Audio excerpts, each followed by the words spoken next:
Hello everyone, Saurabh this side. I welcome to all of you in my YouTube channel. दोस्तों, macro listing की series में यह दूसरा video है। पहला वीडियो अगर आपने देखा हो तो वह था करंट अफेयर्स पर, और यह दूसरा वीडियो है बिहार स्पेशल को लेके। आपने पहले वीडियो में देखा होगा कि मैंने करंट अफेयर्स के इन एंड आउट एनालिसिस करने के बाद बताया है कि आपको किन सोर्स को फॉलो करना है और उसके बाद आपको कितना पढ़ना है, किन किन टॉपिक पढ़ना है। पूरी करंट अफेयर्स की बुक नहीं पढ़नी होती है, वह पब्लिकेशन के लिए है, आपके लिए नहीं है। आपको जितनी पढ़नी है मैंने उन टॉपिक्स को मैक्रो लिस्टिंग करके बताया है कि किससे प्रश्न और कहाँ कहाँ आए हैं। यह मैंने पहले ही बताया है कि इस एग्जाम का एग्जाम होता है HSBC, history, science, Bihar special और करंट अफेयर्स। अगर आपने इसे टैकल कर लिया अच्छे से, अगर आपने इसमें 80 to 90% मार्क्स हासिल कर लिए तो आपको मेंस लिखने से कोई नहीं रोक सकता है। यह आप बात जान लें। आइए अब बात करते हैं इसके वेटेज की। मैं हर बार यह आपको जोड़ दूंगा कि आप किसी भी सब्जेक्ट को उठाएं तो उसे जितना वेटेज एग्जाम में दिया गया है उतना ही वेटेज आपकी तैयारी में होनी चाहिए उसकी, क्योंकि आपको इनपुट आउटपुट रेशो देखना है कि आपने कितना इनपुट दिया और उसका आउटपुट क्या निकल कर आ रहा है। तो उसी के अकॉर्डिंग आपको अपना टाइम और रिसोर्स एलोकेट करना है। तो इसका वेटेज अगर देखें तो यह 25 से 30 प्रश्नों का होता है। इसका मतलब कि यह लगभग 1/5 20% प्रश्न बिहार स्पेशल से आते हैं। तो अगर 69 बीपीएससी की बात करूं तो उसमें 5 से 7 प्रश्न आए थे, लेकिन वो मैं बार-बार कह रहा हूं वो एक्सेप्शनल था। उसके बाद ऐसा दोबारा कभी देखने को नहीं मिला। जैसा 69 बीपीएससी में प्रश्न पूछा गया था, वैसा उसके बाद जितने भी एग्जाम हुए हैं उसमें किसी में भी प्रश्न नहीं पूछा गया था। उसके बाद हॉर्टिकल्चर का एग्जाम हो चुका है, 2-2 एग्जाम कृषि एग्रीकल्चर का हो चुका है, टीचर्स के कई सारे एग्जाम हुए हैं, किसी में वैसा पैटर्न फॉलो नहीं किया गया था। इसका मतलब है कि 70वीं बीपीएससी में भी वह पैटर्न फॉलो नहीं किया जाएगा। आप अगर पुराने पैटर्न पर भी तैयारी करते हैं तो यकीन मानिए, अगर आप इतना टैकल कर ले रहे हैं तो आपको प्री क्लियर करने से कोई नहीं रोक पाएगा, चाहे प्रश्न कितने भी हार्ड क्यों नहीं आ जाए। हार्ड प्रश्न आने का क्या मतलब होता है? देखिए, एक तो होता है सिंपल कि वन लाइनर प्रश्न पूछा और उसके आंसर 1 2 3 4 करके दे दिया। उसको हार्ड बनाना है तो उसी के अराउंड कुछ और टॉपिक से प्रश्न पूछ लेंगे और उसको ABC, BC इस तरह करके दे देंगे। तो उसको कॉम्प्लिकेटेड ऐसे बनाया जाता है कि उसको विकल्प और भी उसमें जोड़ दिया जाएगा। तो इससे इसका मतलब ये नहीं कि अगर आपने तैयारी की है अच्छे से तो आपको हार्ड आए, सिंपल आए, आप करेंगे ही करेंगे। उसमें आपको कोई टेंशन लेने की ज़रूरत नहीं है। तो इसके वेटेज की मैंने बात कर ली कि 25 से 30 प्रश्न आते हैं, 20% इसका वेटेज है। आपको 20% टाइम और 20% जो है रिसोर्स एलोकेट करना है इसके ऊपर। उसके बाद सोर्स की बात कर लूँ। देखिए, इसके लिए सोर्स जो है बिहार समग्र की बुक जो है वह बहुत अच्छी बुक है। मैं मानता हूँ कि उसमें बहुत अच्छे से डिटेलिंग दी गई है। मार्केट में नई-नई बुक आते हैं, मैं उसके बारे में आपको नहीं बता सकता हूँ। लेकिन बिहार समग्र की बुक इसके लिए इनफ है, पर्याप्त है। देखिए, किसी भी एग्ज़ाम को देने के लिए बहुत सारी बुकों को इकट्ठा करना मतलब उस एग्ज़ाम को क्लियर करने का या जो है प्रमाण नहीं हो सकता है। तो आपको अगर एक ही बुक है और उसे आपने फ़ॉलो कर लिया, जो पॉपुलर बुक है, अगर आपने उसे फ़ॉलो कर लिया तो आप मान लें कि आप 90% प्रश्न हल करने की स्थिति में होंगे। 10% प्रश्नों का कोई गारंटी नहीं ले सकता है। वो प्रश्न कहाँ से आएँगे, क्या होंगे, उसका कोई गारंटी नहीं ले सकता है। लेकिन अगर आप 90% स्ट्राइक रेट के साथ हल करते हैं, तो फिर कोई दिक्कत नहीं है, क्योंकि प्री में 100 में 100 परसेंट लाना ज़रूरी नहीं है। 70 to 80% में मार्क्स में आप आराम से प्री क्लियर कर जाएँगे और आपको कोई टेंशन नहीं होगी कि कट ऑफ कितना होगा, नहीं होगा। उसके बाद देखिए, यह हो गई बिहार स्पेशल। यह किसके लिए है? यह रीडिंग के लिए है। आपको इस पे रीड करना है। उसके बाद इम्तियाज़ अहमद और रजनीश कुमार की एक बुक आती है, बिहार एक परिचय वस्तुनिष्ठ, यह बुक। तो आपको रीडिंग करना है कहाँ से? बिहार समग्र से, और उसी चैप्टर का जाके प्रैक्टिस करना है बिहार वस्तुनिष्ठ से। यह तो हो गई एक बात। दूसरी बात, जो 5-7 प्रश्न आते हैं करंट अफेयर्स के बिहार रिलेटेड, तो उसके लिए आपको स्पीडी या एडिटोरिया दोनों में से किसी भी पब्लिकेशन की बुक उठाएँ, लगभग कंटेंट सेम होता है। उसको आपको पढ़ लेना है। बहुत पतली बुक होती है, आपको 2 से 3 दिन में खत्म हो जाएगी ये बुक। उसके बाद अगर और भी क्लैरिटी चाहिए आपको बिहार स्पेशल पर, तो यूट्यूब चैनल पर बीपीएससी कॉन्सेप्ट वाला ने बिहार के हिस्ट्री और ज्योग्राफी से रिलेटेड जो मटेरियल उपलब्ध कराया है। मैं किसी भी चैनल, किसी भी बुक को प्रचार करने से पीछे नहीं हटूँगा, अगर वो कंटेंट जेन्युइन है तो। मुझे इसका कंटेंट बहुत जेन्युइन लगा, इसलिए मैं आपको बता सकता हूँ कि ईमानदारी से किया गया प्रयास है। अगर आप देखेंगे तो आप इसे सराहेंगे। उसके बाद आइए चलते हैं कि इंपॉर्टेंट टॉपिक कौन-कौन है बिहार स्पेशल के लिए। मैंने पूरे एनालिसिस किया है 66वीं 67वीं बीपीएससी, 68वीं, 69वीं और उसके पहले जितने हुए हैं, क्योंकि पैटर्न यहाँ से बदलना शुरू हुआ था, तो इसलिए यहाँ से ज़्यादा एनालिसिस करना ज़्यादा ज़रूरी था। उसके पहले जितने हुए हैं बीपीएससी के, सारे प्रश्नों को एनालाइज़ करने के बाद मैंने पाया कि बिहार हिस्ट्री से प्रश्न हैं, वहाँ से बनते हैं और बिहार ज्योग्राफी से प्रश्न बनते हैं, और इस दोनों के लिए बिहार समग्र की बुक पर्याप्त है। देखिए, जो हिस्ट्री से प्रश्न बनते हैं, कुछ एंशिएंट से बनते हैं। एंशिएंट बिहार का जो एंशिएंट हिस्ट्री है, वही भारत का एंशिएंट हिस्ट्री है। तो यहाँ आपको कहीं एक्स्ट्रा पढ़ने की ज़रूरत नहीं पड़ेगी। ठीक, मेडिएवल में भी, बिहार के मेडिएवल में भी जब देखिए बख्तियार खिलजी आया, उसके बाद से यहाँ आपको देखिए दिखाई पड़ेगा मेडिएवल में कुछ काम हुआ है। तो मेडिएवल हिस्ट्री में आपको बहुत ज़्यादा कुछ करने की ज़रूरत नहीं है।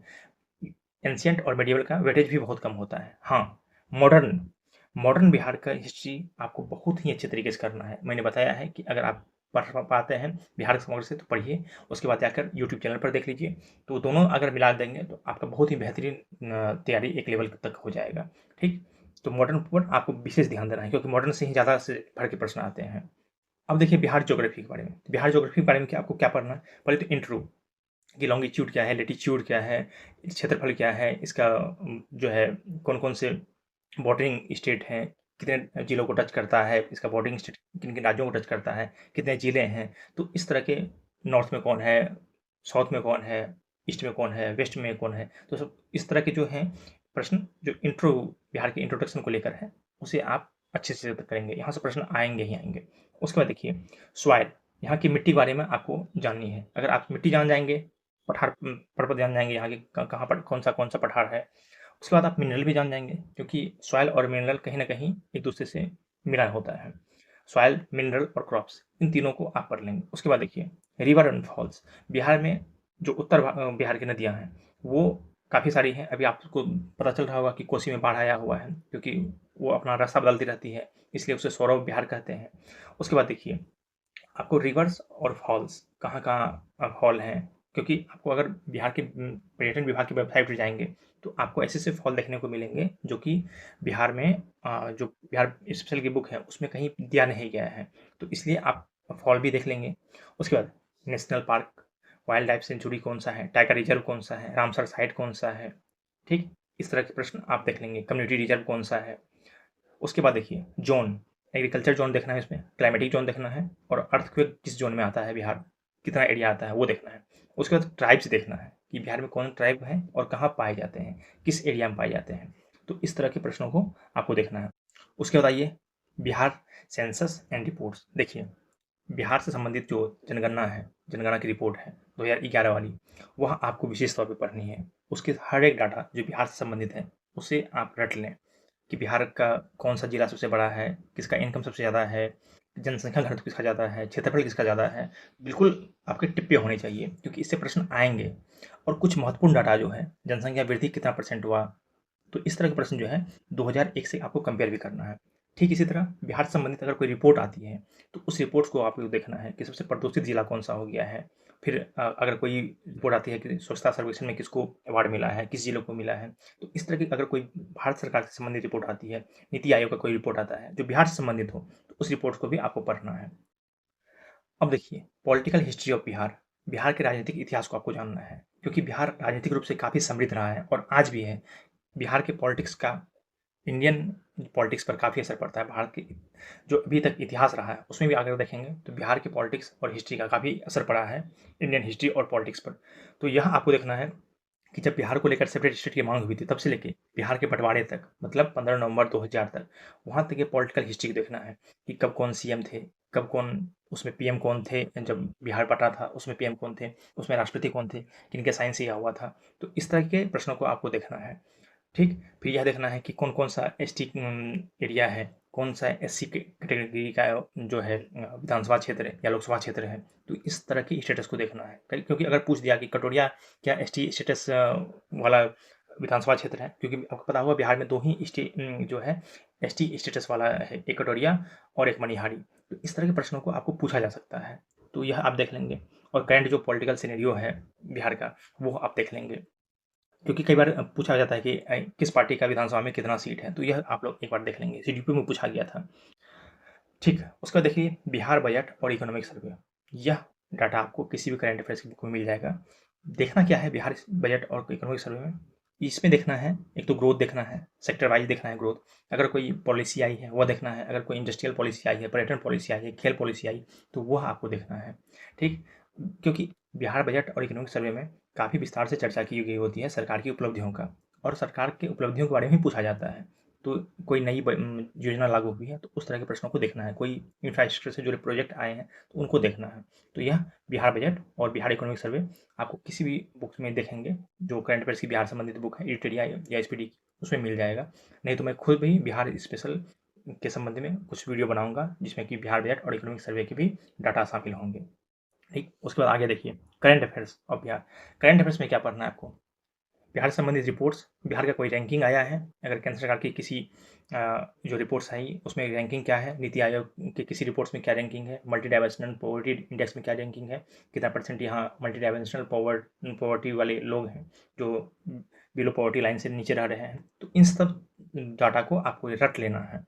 ठीक, उसके बाद स्कीम और प्रोग्राम, कोई भी स्कीम लॉन्च हुआ है या बिहार सरकार ने लॉन्च किया है या भारत सरकार ने लॉन्च किया है और बिहार से संबंधित अगर है, अगर मान लीजिए कोई पायलट प्रोजेक्ट ही लॉन्च हुआ है और उसमें बिहार भी शामिल है, तो इस तरह के डाटा को आपको याद रख लेना है। ठीक, उसके बाद प्राइज और ऑनर, बिहार से अगर अगर किसी को प्राइज मिला है या किसी को ऑनर मिला है, तो इसमें हो सकता है कि किसी पॉलिटिकल व्यक्ति को मिला हो, तो उसकी पॉलिटिकल जर्नी को आपको जानना है, एक बार सर्च कर लेना है आपको। मैंने पहले भी कहा है कि आप गूगल और विकिपीडिया से दोस्ती कर लीजिए, आपके लिए बहुत फ़ायदेमंद साबित होगा।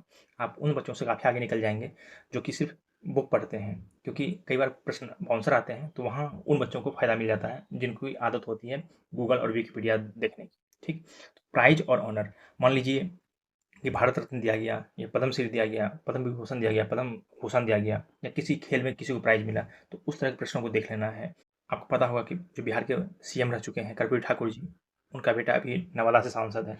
तो इस तरह के प्रश्न जो कर्पूरी ठाकुर जी का क्या योगदान था, उनको भारत रत्न मिला है, तो उनके इर्द गिर्द प्रश्न बन सकते हैं। तो इसलिए आपको इस तरह के प्रश्नों को देखना है। फिर अगर बिहार में कोई न्यू इंफ्रास्ट्रक्चर प्रोजेक्ट लॉन्च हुआ है, कुछ भी ऐसा बना है जो पहली बार बना है बिहार में, तो उस तरह के प्रोजेक्ट को देखना है। कोई हाईवे निकला है, तो उस तरह के प्रोजेक्ट को देखना है कि कौन-सा हाईवे है, क्या किस नाम से जाना गया है, कितना किलोमीटर है। तो इस तरह के प्रश्न आपको देखने मिलेंगे। फिर डेवलपमेंट कोई न्यूज़ है, मान लीजिए राजगीर में या नालंदा के आस-पास कुछ अगर बना है, कोई स्पोर्ट्स स्टेडियम बना है, खेल अकादमी बना है, तो उस तरह के प्रश्नों को आपको ध्यान में रखना है। तो वो सब डाटा आपको याद होना चाहिए। फिर अपॉइंटमेंट, किसी का अपॉइंटमेंट हुआ है बिहार में, कि नए पद पर, मुख्य सूचना आयुक्त के पद पर हुआ है या किसी पद पर हुआ है, तो वो देख लेना है।